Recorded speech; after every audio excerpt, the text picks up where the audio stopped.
Welcome back. سو باسط صاحب، وزیر اعظم مودی نے ایک اور ڈیفنس سسٹم کا جناب اعلان کر دیا ہے، اور ہم نے دیکھا کہ ترکی نے بھی اعلان کیا ہے کہ وہ بھی گولڈن ڈوم بنانے جا رہا ہے. تو فیوچر میں ہم کچھ ایسی پاسبلٹیز دیکھ رہے ہیں کہ پاکستان اور ترکی مل کر کوئی ایسا ڈیفنس سسٹم الائن کرنے جا رہے ہیں؟ جس سے پہلے کہ میں آپ کے سوال کی جانب آؤں، ایک انٹرسٹنگ خبر یہی ہے کہ امریکہ نے ویزا دینے سے انکار کر دیا ہے. جو پیلسٹین اتھارٹی کے صدر ہیں محمود عباس صاحب، UNGA سیشن میں جانا چاہ رہے جی. تھے، تو ابھی خبریں یہ ہیں کہ انہوں نے کہا ہے کہ جی نہیں آ سکتے آپ. ان پہ کرپشن کے اور بہت سی چیزیں کہ جی آپ دو اس ریاستی سلوشن کو آپ سپورٹ کرتے ہیں، آپ نے ICC میں اور ICJ میں جو ہے بن نتن یاہو کے خلاف کیسز اٹھائے ہیں، صحیح. تو اس وجہ سے ہم جو ہے آپ کو یہاں پہ ویلکم نہیں کرتے اور آپ کو ویزا نہیں ایشو کریں گے. اب دیکھنا یہ ایک عجیب بات مجھے لگی کہ صدر محمود عباس اب 80 لوگوں کے ڈیلیگیشن کے ساتھ جا رہے تھے. فلسطین کے حالات دیکھیے اور 80 ممبر کا ڈیلیگیشن، یہ خبریں ہیں جو ویسٹرن میڈیا میں آ رہی ہیں. مجھے تھوڑی سی حیرانگی ہوئی کہ اتنا بڑا ڈیلیگیشن ساتھ لے جانے کی کیا ضرورت تھی. بالکل. اب دیکھنا یہ ہے کہ کس کو وہ اتھرائز کرتے ہیں، یا تو جو اس وقت سفیر ہیں نیو یارک میں پرماننٹ ریپرزینٹیٹیو ہیں، ان کو پھر وہی شاید تقریر کریں فلسطین کے، کیونکہ فلسطین اس وقت ممبر اسٹیٹ نہیں، آبزرور ہے UN کا، یہ بھی یاد رہے. تو یہ بھی ایک تماشا ہے کہ جو ہوسٹ کنٹری ہے امریکہ، وہ کسی کو ویزا نہ دے تو وہ آ بھی نہیں سکتے، حالانکہ انٹرنیشنل آرگنائزیشن ہے. ایک زمانے پہلے بھی ہوا تھا ایکچولی کہ جو یاسر عرفات تھے PLO، کوئی 90s کی بات کروں، مجھے یاد آ رہا ہے پریزیڈنٹ ریگن نے بھی ان کو ویزا نہیں دیا تھا، ڈینائی کر دیا تھا. صحیح. تو پھر پورا UNGA وہ سیشن جو تھا نا، وہ پھر جنیوا شفٹ کر دیا گیا تھا. تو نیو یارک کو اس سیشن وہ ہوا ہی جنیوا میں، اس کا جو ہائی سیگمنٹ تھا وہ جنیوا میں ہوا. تو بہرحال وہ صورتحال تو نہیں ہے. میرا نہیں خیال کہ اس وقت دنیا جن معاملات میں گھری ہوئی ہے، مجھے نہیں لگتا کہ محمود عباس صاحب کو ایکوموڈیٹ کرنے کے لیے ہائی سیگمنٹ جنیوا میں ہوگا. تو ایک تو یہ انفارمیشن تھی جو میں نے کہا شیئر کر دوں. دوسری جانب ترکیے نے بھی کچھ کل اعلانات کیے ہیں. ایک تو یہ تمام اقتصادی تعلقات ختم کر دیے اسرائیل کے ساتھ، اور پھر اپنی ایئر اسپیس بھی بند کر دی اسرائیلی ایئر کرافٹ کے لیے، کمرشل سب چیزوں کے لیے. تو ایک اچھا اقدام ہے میں سمجھتا ہوں ترکی کی جانب سے، لیکن بہت دیر کر دی مہربان آتے آتے. کاش دوسرے مسلم ممالک بھی، عرب ممالک بھی یہی اقدامات لے سکے. اور ہم پہلے بھی کئی بار ڈسکس کر چکے ہیں کہ سب سے پہلا اسٹیپ ہونا چاہیے تھا کہ جو اپنے سفارتی تعلقات ہیں ان کو ختم کرتے، بالکل. منقطع کرتے، پھر اس کے بعد تجارتی اور جو بھی اقتصادی تعلقات ان کو بھی ختم کرے، تاکہ کچھ تو اسرائیل پہ پریشر پڑتا. لیکن کسی بھی ایسا کام کیا نہیں. تو یہ ایک میں سمجھتا ہوں بدقسمتی ہے مسلم دنیا کی. اور جو حالات چل رہے ہیں، آئے دن سینکڑوں لوگ ابھی بھی شہید ہو رہے ہیں غزہ میں. تو معاملات مخدوش ہی ہیں، سچی بات ہے. مایوسی پھیلی ہوئی ہے. اچھا، جہاں تک آپ کا تعلق ہے، واپس آ جاتے ہیں بھارت اور ترکیے. 15 اگست کو آپ کو یاد ہوگا کہ پرائم منسٹر مودی نے ریڈ فورٹ سے تقریر کی، جو ہر سال ہوتی ہے، وزیر اعظم بھارت کے کرتے ہیں، ان کا یوم آزادی ہے. تو اس ملاقات، اس تقریر میں انہوں نے اعلان کیا کہ Bharat Sudarshan Chakra defence integrated defence system build کرنے جا رہا ہے. یہ ساری باتیں اب ہو رہی ہیں باہر پاکستان سے مار کھانے کے بعد مئی کے مہینے میں. اب وہ سدھارشن چکر ہے کیا؟ ہمیں تو دیکھیے بھارت بار بار کہتا ہے نا کہ جی ہم جو نام رکھتے ہیں اپنے میزائلوں کے یا اور چیزوں کے، تو وہ ہر چیز ہم ریلیجن کے ساتھ اس کو کر دیتے ہیں. مثال کے طور پر ہم نے آپریشن بنیان و مرصوص بھی کہا تو بھی قرآن کی آیت سے ہم نے اٹھایا.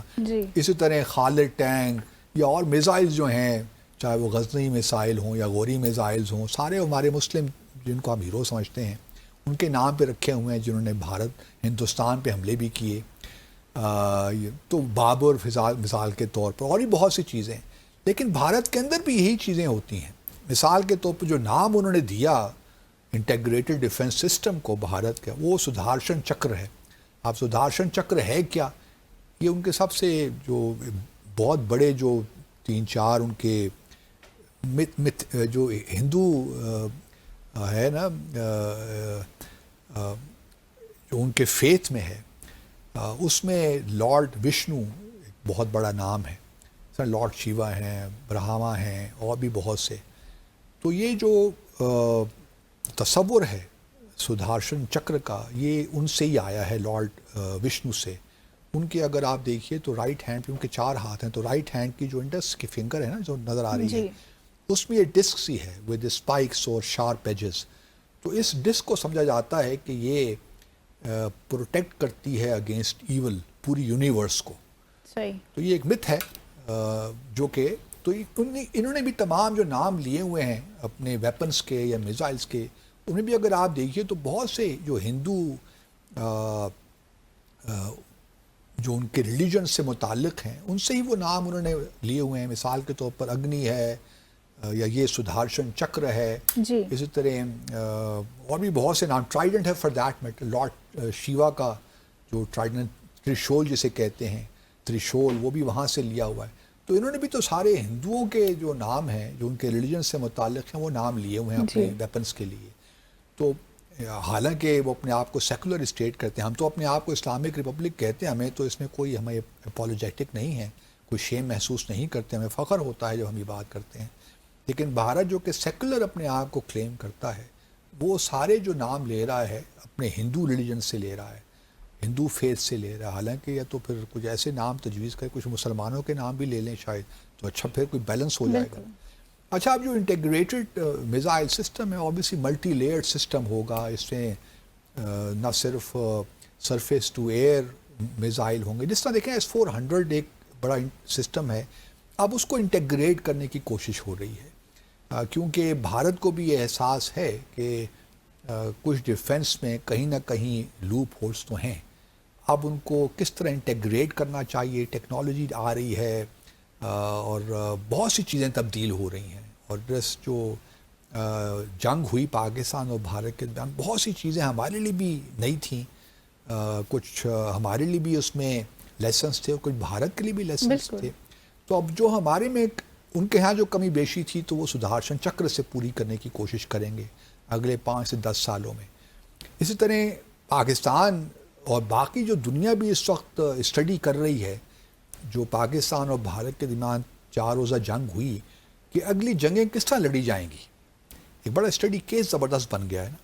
ترکیے نے بھی اور پھر جو ایران اور اسرائیل کے درمیان بھی جنگ ہوئی اس نے بھی ایک کچھ بہت سی چیزوں کو نمایاں کیا. خاص طور پہ جو ڈیفنس سسٹم ہے اس کے بغیر لگتا کچھ یوں ہے کہ شاید کوئی ملک بھی اپنے آپ کو پروٹیکٹ نہیں کر سکتا. کیونکہ اب تو دیکھیں ایئر کرافٹ کی بات نہیں ہے کہ آپ صرف ایئر ٹو ایئر میزائل آئیں، بلکہ اب تو میزائل کی گیم ہے اور مختلف رینجز کے میزائلز ہیں اور مختلف کیپیسٹی کے میزائلز ہیں. تو اب ان سے پروٹیکشن کے لیے ایک پورا انٹیگریٹڈ ڈیفنس سسٹم کی ضرورت ہے آپ کو. تو ترکیے نے بھی اب یہ اعلان کیا ہے کہ ہم جس طرح اسرائیل میں آئرن ڈوم ہے اس کی بھی 3-4 لیئرز ہیں جس طرح انہوں نے اسٹیبلش کیا ہے، اور ایران نے بہت سے میزائل داغے. ہم اس پہ ڈسکشن کرتے رہے ہیں، لیکن اسرائیل نے مور اور لیس بہت سے میزائلز گرے بھی اسرائیل پر، خاص طور پہ حائفہ وغیرہ پورٹ پہ. لیکن زیادہ تر اسرائیل جو ایرانی میزائلز گرے ان کو ناکارہ بنا دیا انہوں نے بڑی کامیابی کے ساتھ اسرائیل نے.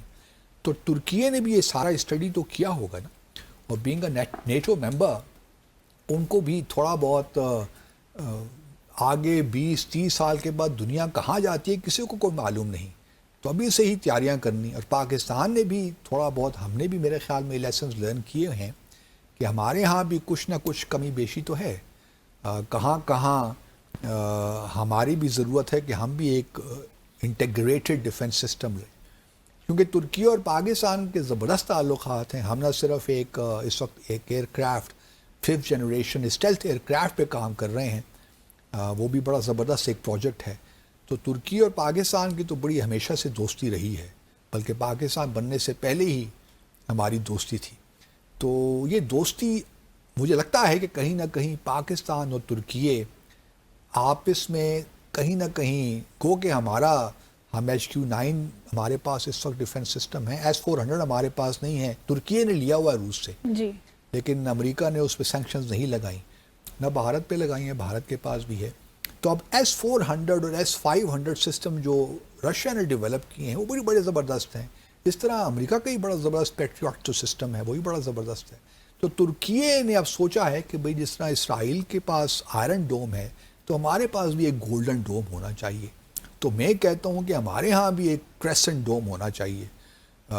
ہم اس کو کریسنٹ ڈوم کا نام دے دیتے ہیں یا کوئی اور نام دیتے ہیں. آپ کا کیا خیال ہے؟ That's fine, perfectly fine. Crescent dome, کوئی کریسنٹ ڈوم کہہ دیں یا کوئی بھی ڈوم کہہ دیں. میرے خیال میں ہم بھی اس طرف جا رہے ہیں. اور چین کے ساتھ مل کر اگر ہمیں HQ-17 HQ-19 یہ سسٹم مل جاتے ہیں جو کہ انٹیگریٹ ہوتے ہیں ہماری ایئر کرافٹ جو ہمارے فلیٹس ہیں ان کے ساتھ، تو نتھنگ لائک دیٹ. لیکن چونکہ ترکیے کے ساتھ ہم ایک 5th generation stealth year craft, شاید مکان نام ہے اس کا، وہ بنا رہے ہیں، تو کوئی حرج نہیں ہے کہ ہم ترکیے کے ساتھ یہ ڈیفنس سسٹم جو ہے مل کر اس پہ اپنی بھی ہم کنٹریبیوٹ کریں اور ہم بھی اس سے فائدہ اٹھائیں. اور ترکیے کو آئی ایم شیور اس پہ کوئی اختلاف بھی نہیں ہوگا، کوئی اس کو مسئلہ نہیں ہوگا. تو لیٹس ہوپ کہ ہم ان معاملات میں آگے بڑھیں گے ترکیے کے ساتھ، اور جو بھارت اپنا سسٹم بنا رہا ہے تو ہم بھی اس کے مقابلے میں ایک سسٹم کھڑا کر دیں گے. بالکل. تو انہی تمام امیدوں کے ساتھ آج کے ڈیسائفر ود عبدالباسط کا وقت یہاں پر ختم ہو گیا ہے. اپنے ویئرز سے اب ملاقات ہوگی نیکسٹ ویک. ٹل دین ٹیک کیئر. اللہ حافظ.